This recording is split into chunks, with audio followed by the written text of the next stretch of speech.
So it's all getting rather exciting, isn't it, now that the candidates are beginning to roll out their manifestos, agendas and plans based on the issues that most concern and affect Nigerians. We had a glimpse of it recently from the presidential candidate of the People's Democratic Party, the PDP, and we've had hints from the APC and the NNPP. And now the latest to launch his economic, social and political jumbo jet, as one analyst put it, is the Labour Party's P2B, though given that what's been released is a slimmed down version of the more comprehensive manifesto, I wouldn't quite describe it as a jumbo jet, more like a turboprop, but with enough combustion to get it off the ground and into the air. Mr. Obi described it as the critical sectors that will get his initial focus if elected, and they include the intangible assets of competence, capacity, credibility, and commitment in leadership, and then, of course, the more tangible areas of security, power, subsidy, inflation, debt, human capital development, gender parity, and corruption. We'll get deeper analysis of all that in a moment. But first, to set the stage, let's hear from someone from P2B's camp. And here's Alhaji Tanko Yunusa, chief spokesman of the Labour Party coalition and former presidential candidate. And he joins me now in the studio. Thank you so much for coming in. Thank you very much for having me. And good evening, Nigerians. You've seen that agenda that P2B has rolled out. Presumably you're part of it in a sort of deeper sense. Is that a relatively major or minor part of the overall package or manifesto of the Labour Party? The key component, because it has to be a document that was collapsing ideas from the Charter of Demand of the Nigerian Labour Congress, and then the TUC, the Trade Union Congress, now collapsed into the Labour Party itself, has its own agenda and manifesto. So what we have is really a combination of these particular three critical components of document that meet into the 7-point agenda, which I tagged as the SSPIDGH, protected by the sea. And what does that mean? Simple. What it simply means is that you have the issue of security, subsidy, debt, and you have the issue of inflation. Then you have the issue of gender parity, and of course we talked about the issue of corruption, which protects every of the components that are therein. Right. And is this agenda, I mean, do you feel that it takes Nigerians with it? Was it done in consultation with other groups? I mean, you mentioned the labor unions and so on. You all agree that that's the best way to get the country moving again? Exactly, because you have ideas coming from the workers' union who have actually put up what they think is the right thing to be done. And both the TUC and the NLC gave those documents to Comrade Peter Obi when he visited the TUC and the NLC. And so taking that particular document of faith into what he has made it a very document that will be, of course, very, very acceptable to Nigerians. Let's look at it critically. We are being proactive as regard to the issue of the day. We're not creating something from the sky, because what we are thinking is that we need to deal with the issues that are bedeviling Nigeria at the moment now. The issue of security, you agree with me. We need to refurbish and rejuvenate our security apparatus. When we talk about indebtedness, you know the humongous debt. This particular past leadership has already left this country to a point in which inflation has tripled or quadrupled level in the country. And then we took into cognizance the issue of gender parity, making sure that our other female folks and all have been taken into governance, as it were. Then finally to talk about human capital development, which of course translates into the human production, which we want to focus on seriously as regard to from consumption to production, giving it a fourth tier of practical terms in how to move this country in economic going. Right. I was a bit surprised I didn't see anything on the environment or climate change, though. Oh, of course, there are collapsed into most of the issues Okay, as a by document. But because at the moment now, we want to be, we are showing that we are prepared for governance, so that we know there so those are your priority yes, areas. we know that there are issues as regard to indebtedness. Right. We know there are issues with regard to inflation, which is very key. And we know there are issues with regard to issue of gender parity with our female freaks, that they have been annihilated completely, including the younger generation, which of course form the focus of our campaign generally. So we want to make sure that everybody is carried along in this particular dispensation. So we are preparing, like, ready for governance. Not that it's when we get in there that we'll be thinking about the problems. Yeah. We are already taking cognizance of the problems as it is at the moment, and then making them a focus point in which the agenda will face its attention on. Right. We didn't see anything about social support, though, in a country with so much poverty. I mean, is that not a priority area at a time when there is an economic slowdown? That is encapsulated into the human capital development.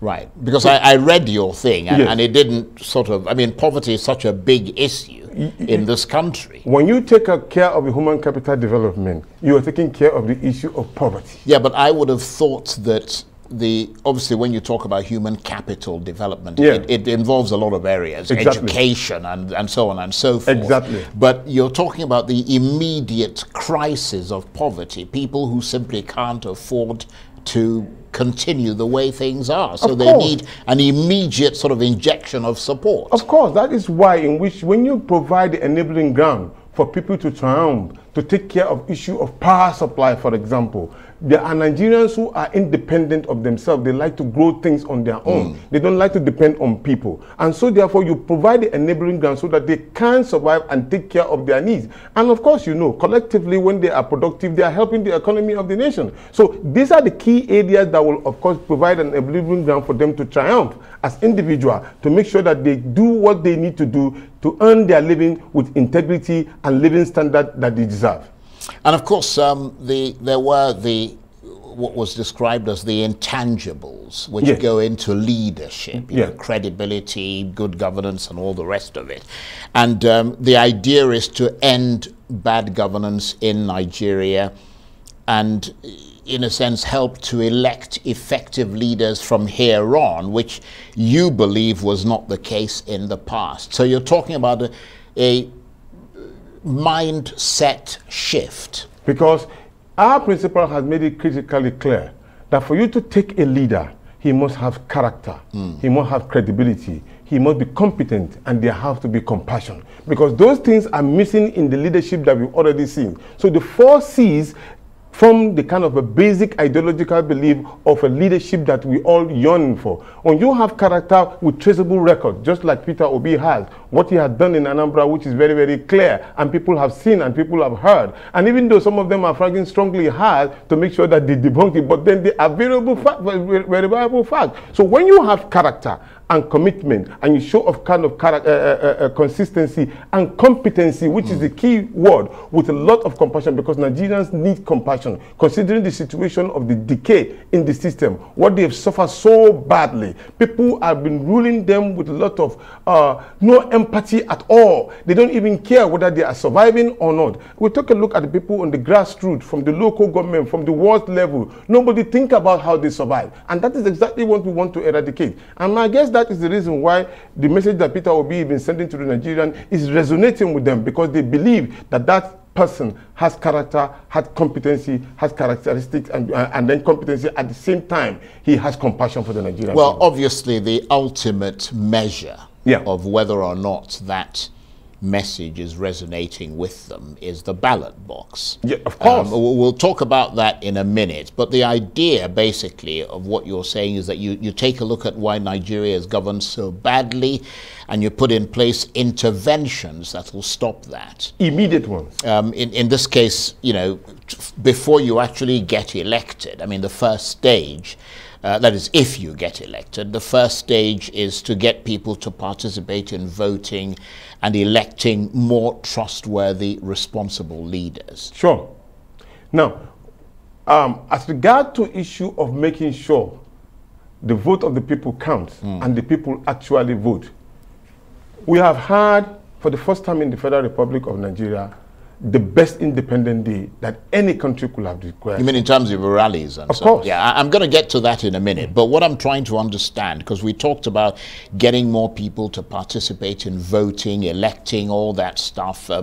I mean, but you don't have that many candidates on the sort of in the National Assembly and the State Assembly levels or as governorship candidates. I mean, how are you going to make sure that this governance, this credibility thing that you're trying to put in place, good governance, goes all the way down from the top to the bottom and from the bottom to the top? Well, let me use this opportunity to inform a lot of people. There are issues, of course, with regard to the issue of uploading, which is ongoing because there are various court cases. And the Labour Party is not isolated from all of those particular challenges. And these cases, when the time they come through, all of the areas that you feel are not filled will be filled up. Right. Because there are issues. So you've got governorship candidates in all every over, state, all everywhere, and you know all the sort of National Assembly, House of Reps, Senate, all that sort of thing. Definitely yes. So, but we are actually waiting on the court to make pronouncement because you know the windows has already been closed by INEC.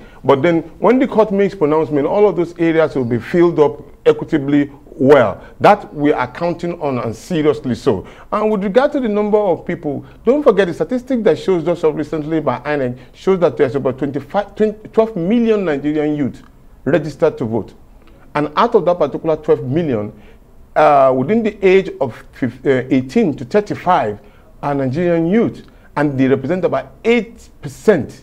I mean, 8 million of those particular young people register. And you saw the kind of love and wisdom, and you all will agree with me that our campaign has been heavily driven by the Nigerian youth. Yes, but so we are moving them to positions where they can actually perform their civic duties and making sure that this particular election count. They have no any other chance than this is the best chance they've ever had. So that's part of your structure, basically. Of course, definitely. Now let's talk briefly, because we're almost out of time. You've held big rallies around the country.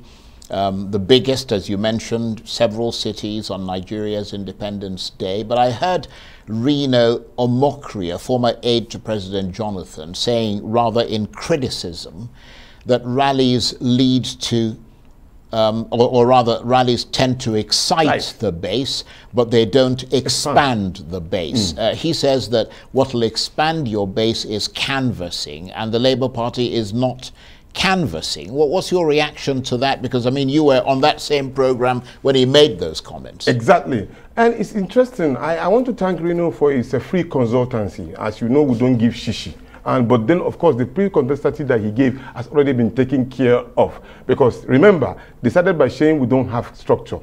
We showed them we had structure. They said that we are on the social media. We came out en masse, we are on the ground. And of course, how do you expect somebody who is out of the country to be dictating or knowing exactly what is happening in the country?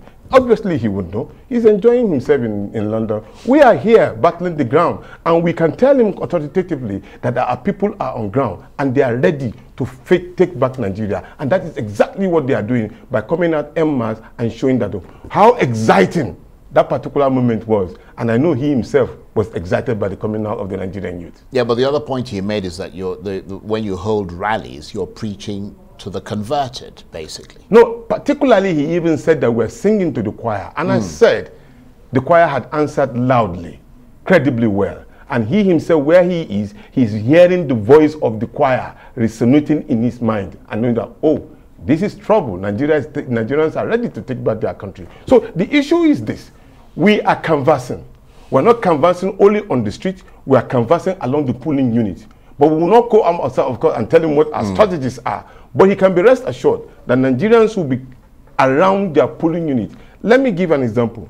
Today, the Labour Party and the Labour movement, together with the TUC and including the support group, have intelligence support group.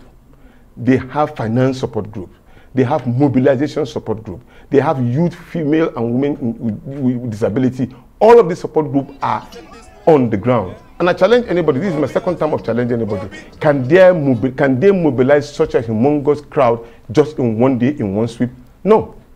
None. And that is the love that Nigeria has shown. This thing has gone beyond a single individual. It's about the country. It's about rescuing Nigeria. And the Nigerian people are ready. And we remain thankful and appreciative to what they are doing. But what we need to say is that, yes, we are determined we should double our effort. Because those people who have put us in a collective abject poverty are not relating. But this is the time in which to show them that we own the system and the power resonates with the people.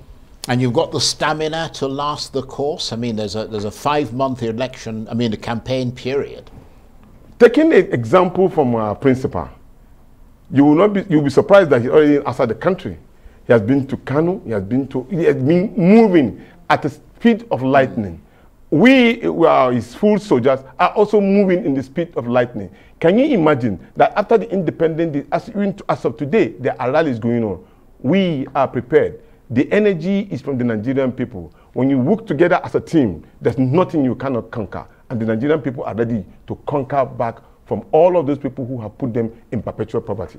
Okay, Alhaji Tanko Yunusa, Chief Spokesman of the Labour Party Coalition and former presidential candidate, I want to thank you very much indeed for coming in. Thank you ever so much. God bless the Federal Republic of Nigeria.